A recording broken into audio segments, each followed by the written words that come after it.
Good evening and welcome back to Prime of Midlife. It's Monday evening and I'm going to try and get this out before I go and visit my mother. There is headlines going about that Ofgem has admitted that Britain is at risk of a gas supply emergency. So that's the main headline. I'm taking this from the Financial Times. The energy regulator has warned that the country faces a possible gas supply emergency this winter as a result of Russia's squeeze on natural gas. Now, the reason that this information has come to light is because SSE have requested modification to a rule that would mean there was heavy fines for operators of gas-fired power stations should they be unable to generate the electricity they are contracted to supply.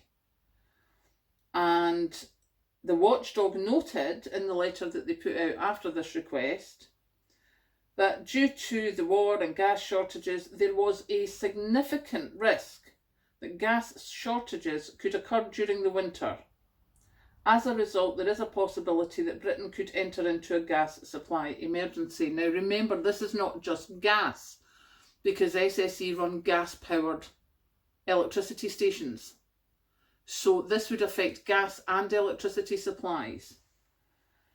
Now, the UK's gas emergency plan allows for supplies to be cut off to large users such as power stations should appeals to the public and businesses to limit usage prove insufficient to avoid destabilising the system. Other measures include suspending exports. Now, normally, as far as I remember, we don't export that much. I think it's Norway we normally get most of ours from. But, you know, this has put this chance of blackouts back on the agenda. And National Grid are due to put out a report, I think on Thursday. Yeah, National Grid is due to release its winter outlook reports on Thursday. Now, obviously, our energy supplies are closely linked to the EU, and is it Norway, one of Europe's biggest electricity exporters, warned in August that it may have to limit exports this winter if water levels for its hydropower stations remain low. And France has been hit by outages across its nuclear reactors and has warned that it expects to rely on imports from neighbouring countries this winter. So that basically means that there's going to be a scramble for power this winter.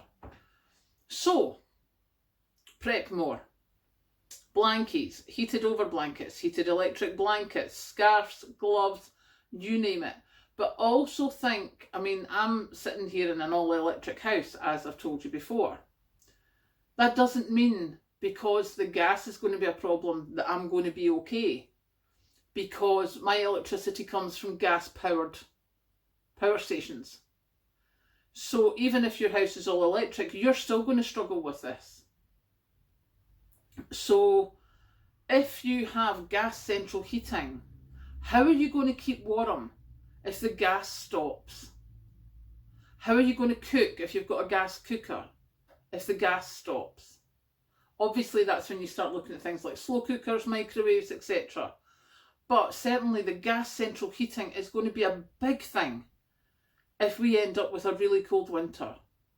So start thinking now, start prepping now. If you can buy anything to make that difference, get it bought now, because come nearer the time, especially after Thursday when people are going to be hearing from the National Grid as well, you want to make sure that you're covered.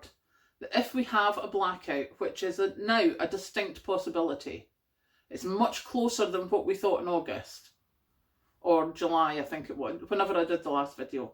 But blackouts are now a much, much bigger possibility than they were previously. So please get your preps in. Get your blankets, get your camping stoves, get your gas heaters, get your, as in Calor gas and stuff. Get something that will help keep you warm in the winter if the power goes out. Get something that will help you keep in touch. Battery powered radio, battery powered lamps, anything like that. Make sure you're sorted, because this certainly does not look good. And to top it all, to say that the National Grid's putting out their thing about winter on Thursday, if gas has gone this far, the National Grid's electricity, which comes from the gas-fired power stations. So how's that going to work?